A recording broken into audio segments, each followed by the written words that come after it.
तेजस्वी यादव ने पीएम मोदी को इस बार घेर लिया। बिहार चुनाव के लिए जो कुछ किया जानकर हो जाएंगे हैरान। एक झटके में बाजी पलटने की हुई तैयारी। बीजेपी ने ठोक दी है पूरी ताकत, लेकिन तेजस्वी ने क्या कहा जिससे पलट सकती है पूरी कहानी। जिसके दम पर बीजेपी भर रही थी ताव, तेजस्वी ने उसी पर किया घाव। तेजस्वी यादव ने इस बार बिहार में जो बात कह दी है, उसके बाद भाजपा में खलबली मच गई है। तेजस्वी को पता था कि अगर यहीं पर चोट की जाएगी तो मामला पलट जाएगा, और ऐसा लग रहा है कि मामले को पलटने का काम तेजस्वी ने कर दिया है। पूरी मेहनत लगा दी है, और इस बार जिसके दम पर भारतीय जनता पार्टी माहौल बना रही थी, उस पर ही तगड़ा निशाना तेजस्वी यादव ने बोला है।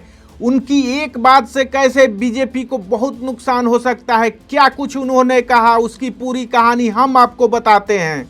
दोस्तों, बिहार की धरती पर सियासी जंग अब चरम पर है। पटना के गांधी मैदान में वोटर अधिकार यात्रा के समापन पर आरजेडी नेता तेजस्वी यादव ने केंद्र और नीतीश सरकार पर ताबड़तोड़ हमले किए। उन्होंने पीएम मोदी और अमित शाह पर निशाना साधते हुए कहा कि बिहार जो लोकतंत्र की जननी है, वहां वोटरों के अधिकार को कुचला जा रहा है। लेकिन सबसे ज्यादा चर्चा में रहा उनका ये बयान, बिहार से वोट तो लेते हैं लेकिन फैक्ट्रियां गुजरात में लगाते हैं। ये तंज सीधे बीजेपी की विकास नीति पर हमला है। तेजस्वी की इस रणनीति ने बिहार में महागठबंधन को नई ताकत दी है। आखिर उनकी जीत की संभावनाएं क्यों बढ़ रही है, और नीतीश सरकार से जनता की नाराजगी क्या है, चलिए इसे समझते हैं। वोटर अधिकार यात्रा जो 17 अगस्त को सासाराम से शुरू हुई, 14 दिनों में 24 जिलों और 50 विधानसभा क्षेत्रों में 1300 किलोमीटर का सफर तय किया।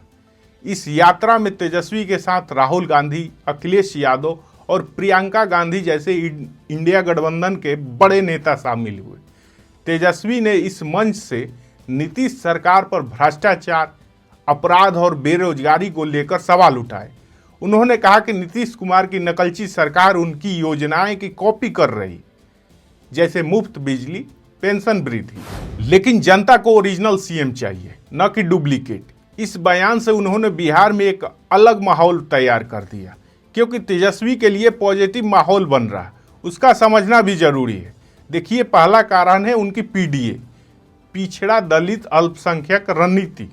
दूसरी है तेजस्वी की माई बहन मान योजना, जिसने महिलाओं को लुभाया, जो बिहार में 50% से ज्यादा वोटर हैं। तीसरी है उनकी वोटर अधिकार यात्रा, जिसने मतदाता सूची में कथित गड़बड़ियों को मुद्दा बनाया।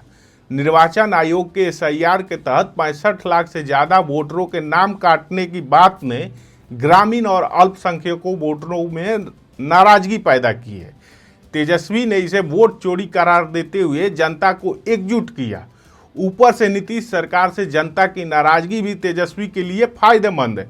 बिहार में बेरोजगारी को भी मुद्दा बनाया गया, और शिक्षा और स्वास्थ्य सेवाएं को भी। इतना ही नहीं, पलायन एक बड़ा मुद्दा है।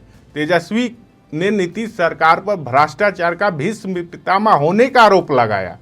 खासकर हाल के 100 करोड़ रुपए के नगद बरामद मामले को लेकर कहानी पलट सकता है, ऐसा राजनीतिक पंडित मानते हैं। लेकिन अब जो उन्होंने बीजेपी को घेरा है, उसके मायने काफी हैं। बीजेपी हमेशा से गुजरात की बात करती है, और उस पर ही चोट करने का काम तेजस्वी यादव ने कर दिया। उन्होंने कहा कि मोदी जी बिहार से तो वोट लेते हैं, लेकिन फैक्ट्रियां गुजरात में लगवाते हैं। तेजस्वी ने इस आसमानी विकास को मुद्दा बनाकर बिहार की जनता में बढ़त बनाने का काम किया। खबर है कि ये बात उन्होंने ऐसे ही नहीं की, बल्कि बिहार के ग्रामीण और ओबीसी वोटर इस बात से नाराज बताए जा रहे हैं। मतलब नब्ज को पहले तेजस्वी ने पकड़ा, फिर दबाया। तेजस्वी का ये बयान पूर्वांचल और मगध क्षेत्रों में खासा असर डाल सकता है, जहां आरजेडी का वोट बैंक मजबूत है। तेजस्वी युवा, ओबीसी और अल्पसंख्यक वोटरों को एकजुट कर रहे हैं। तेजस्वी की वोटर अधिकार यात्रा ने बिहार में माहौल बदल दिया है। आरा में उन्होंने खुद को महागठबंधन का सीएम चेहरा घोषित किया, जिसे राहुल गांधी, अखिलेश यादव ने समर्थन दिया। उनकी रणनीति से ग्रामीण और युवा वोटरों में उत्साह भरा है। अगर ये लहर बनी रही तो 2025 में आरजेडी बिहार में सत्ता की दावेदारी बन सकती है। मतलब तेजस्वी मुख्यमंत्री बन सकते हैं। हालांकि ऐसा होगा, ये देखने वाली बात होगी।